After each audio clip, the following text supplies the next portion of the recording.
Orando la Biblia por mi esposo. Sin importar los meses o años de casados que un matrimonio haya pasado, hay una gran realidad que cada pareja enfrenta en su matrimonio. Casi siempre la descubren en la luna de miel. Esta realidad es que cada uno se casó con un pecador y que la pecaminosidad de la otra persona es mayor de lo que uno había imaginado. La reacción típica al pecado de otro es comenzar a juzgarlo y condenarlo, y luego intentar cambiarlo. Cuando Dios tuvo la misericordia de mostrarme que estaba cometiendo estos pecados en contra de mi esposo, me quedé con algunas dudas. ¿Cuál es la respuesta correcta de una esposa al hecho de que su esposo no sea perfecto?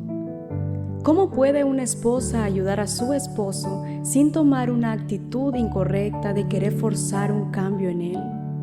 Aunque la respuesta es amplia y variada, hay una parte de ella que es indiscutible. Sin importar la condición espiritual de su esposo, una esposa siempre puede y debe orar por él. ¿Hay otras cosas que puedo y debo hacer? Probablemente sí. Esas cosas varían mucho de un matrimonio a otro, pero la necesidad de orar por nuestro esposo existe en todos los matrimonios. ¿Por qué? Porque cuando oro, me dirijo al creador y diseñador de mi esposo, al único que puede obrar una verdadera transformación en él. También oro porque la oración produce dependencia en mi propio corazón. La dependencia en Dios es necesaria para que yo deje de pensar que puedo cambiar a mi esposo por mi cuenta o que yo conozca la mejor forma de cambiarlo. Ahora sigue la pregunta obvia: ¿qué orar?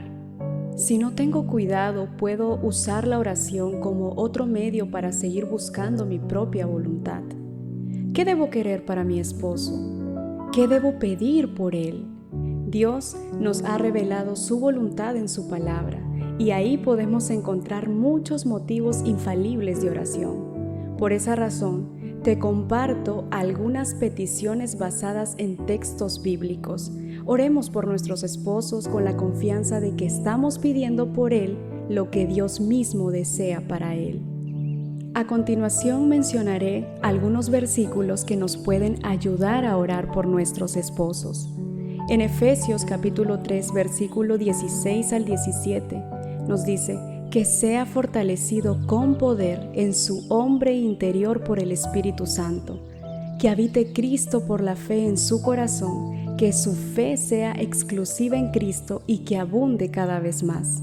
Mateo capítulo 28, versículos del 19 al 20, que viva principalmente para avanzar el reino de Dios sobre la tierra, empezando en su hogar y extendiéndose a su trabajo e iglesia.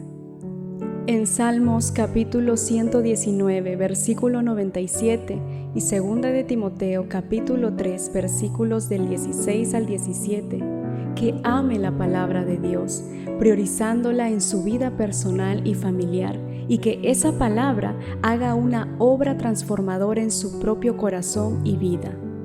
En Mateo capítulo 6, versículos 19 al 21 y Efesios capítulo 5, versículos del 15 al 16, que busque preparar a su familia para la eternidad y no solo para ser exitosa aquí sobre la tierra.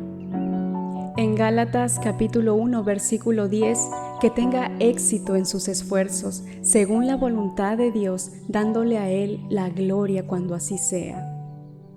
En Mateo capítulo 6, versículo 13 y Tito capítulo 2, versículo 12, que le proteja de tentación y de su propia carne y deseos, que Satanás no tenga victoria en su vida.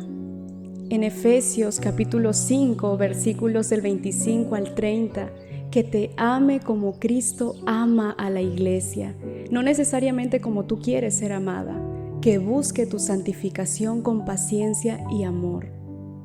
Efesios capítulo 6, versículo 4 y Romanos capítulo 12, versículo 2, que busque criar a sus hijos en la disciplina y amonestación del Señor, no buscando conformarlos a su propia imagen, sino a la imagen de Jesucristo.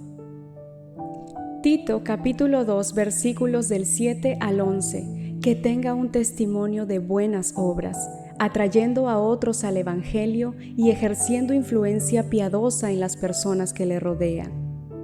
Esta lista es solo un pequeño ejemplo de todas las peticiones que podemos encontrar en los tesoros de las Escrituras.